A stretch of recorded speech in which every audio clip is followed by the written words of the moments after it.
రైతు సేవా కేంద్రంలో ఒక్క పైసా అదనంగా లేకుండా ఇస్తుంటే నిస్సిగ్గుగా నువ్వు యూరియాలో అవినీతి జరిగిపోయిందని మాట్లాడుతుంటే ఏమనాలో అర్థం కానటువంటి పరిస్థితి. నిన్ననే 2 పేపర్లో ఫోటోలు చూపించారు. ఆ 2 పేపర్లు కూడా దిక్కుమాలిన సాక్షి పేపర్. ముఖ్యమంత్రి గారి నియోజకవర్గంలో యూరియా ఇవ్వలేకపోతున్నారు, వ్యవసాయ శాఖ మంత్రి నియోజకవర్గంలో యూరియా ఇవ్వలేకపోతున్నారు, బావిలో పడి చనిపోవాలని. నీకిప్పటికే నీ అవినీతికి, నీ మోసానికి, నీ దగాకి 5 సంవత్సరాలు నువ్వు పాలించినటువంటి పాలనకి ప్రజలు విసికి వేసారి 11 కిలోమీటర్లు గొయ్యి తవ్వి నిన్ను, నీ పార్టీని బావిలో ఎప్పటికే పూడ్చినా సరే సిగ్గు లేకుండా, ఎగ్గు లేకుండా నువ్వు మాట్లాడుతున్నావు.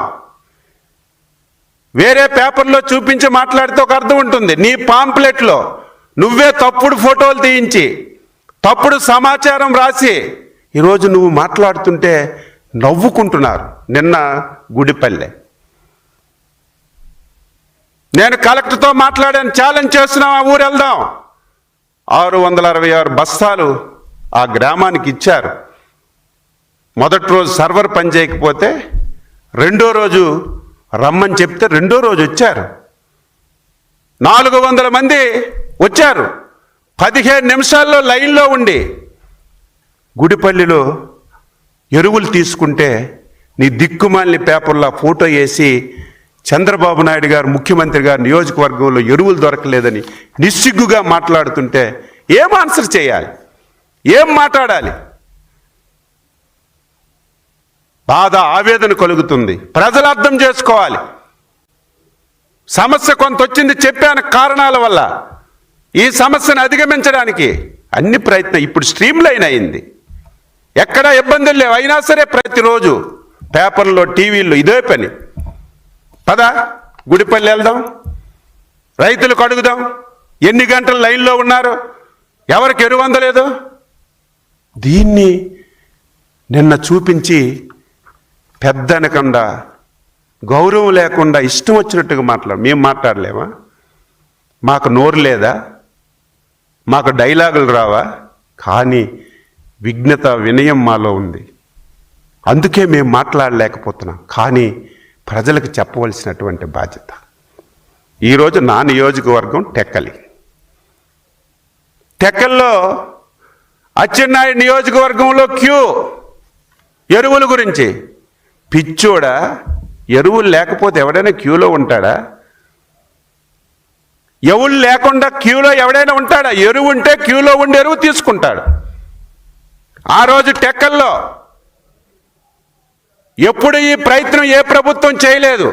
ప్రభుత్వం అంటే ఆర్బీకేల ద్వారా వచ్చిన ఎరువుల్నే అధికారుల దగ్గరుండి పంపిణీ చేసేవాళ్ళు. ప్రైవేట్లో ఎరువులు ఇష్టం వచ్చినట్టుగా అమ్ముకునేవాళ్ళు. ఈసారి ప్రైవేట్కి ఇచ్చిన ఎరువు కూడా పక్కదారి పట్టకూడదు, ఎక్కువ ధరకు అమ్మకూడదని ఆ రోజు టెక్కల్లో వైశ్యరాజు వెంకటరాజు అని షాప్, ఇది డేటు 23 ఆగస్టు.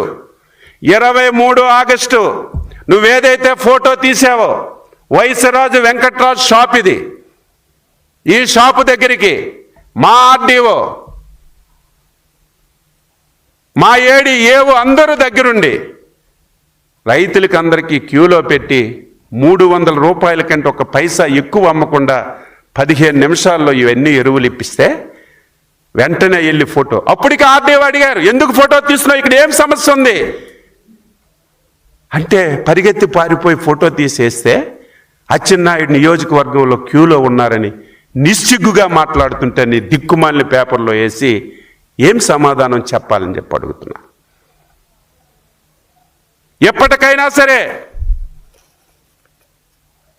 రైతులందరికీ కోరుతున్నాను, ఎవ్వరూ ఆందోళన చెందవలసినటువంటి అవసరం లేదు. సఫిషియెంట్గా ఎరువులు ఉన్నాయి. మీరు దయ ఉంచి ఎంత అవసరమో అంతే వాడండి. ఇచ్చే బాధ్యత మేము తీసుకుంటాం. కొంతమంది ఆందోళన చెంది రేపు రబీకి కూడా ఇప్పుడే తీసుకెళ్ళి నిల్వ చేసుకుంటున్నారు. తప్పు పట్టడం లేదు, వాళ్ళ ఆందోళనలు ఉంది. వాళ్ళకు కూడా కోరుతున్నాం, ఇక నుంచి ముఖ్యమంత్రి గారు స్పష్టంగా ఆదేశాలు ఇచ్చారు. ఈ రాష్ట్రానికి ఎన్ని ఎరువులు బస్తాలు వచ్చినా ఈకేవైసీ ద్వారా ఆధార్ అనుసంధానం చేసి ఎవరు వ్యవసాయం పెడతారో, ఎంత క్వాంటిటీ ఇవ్వాలో అంతే ఇచ్చే బాధ్యతను రేపు రబీ నుంచి తీసుకుంటున్నాం. ముందే కేంద్ర ప్రభుత్వంతో మాట్లాడాం. రబీకి 9,50,000 మెట్రిక్ టన్నులు కేటాయించారు. అవన్నీ ముందే తెప్పించుకొని నిల్వ చేస్తాం. మీకు రేపు రబీ గురించి ఇప్పుడే మీరు తీసుకెళ్ళి కొంతమంది